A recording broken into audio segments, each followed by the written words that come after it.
Hey everyone, welcome back. In today's tutorial, I will guide you step by step on how to set up the HTTP Custom VPN app using OpenVPN configuration files. This method will help you browse the internet with more privacy and security. Step 1. Open the Google Play Store and search for HTTP Custom Download and install the app on your device once installed. Open the app.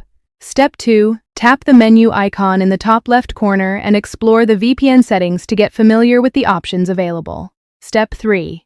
Go back to the Play Store and search for a VPN server app that provides OpenVPN configuration files, download and install it on your device. Step 4. Open the VPN server app. Make sure your internet connection is active and load the list of available servers. Choose the server location you prefer, then tap on the export option to save the OpenVPN configuration file to your device. Step 5. Return to the HTTP Custom VPN app.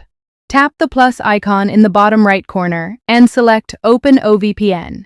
Navigate to your Downloads folder and select the configuration file you exported earlier.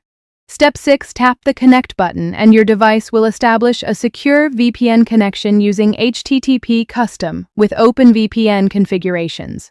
That's it, you have successfully set up HTTP Custom VPN with OpenVPN for a safer and more private online experience. If you found this guide helpful, please like this video, subscribe to the channel, and tap the bell icon so you don't miss future tutorials.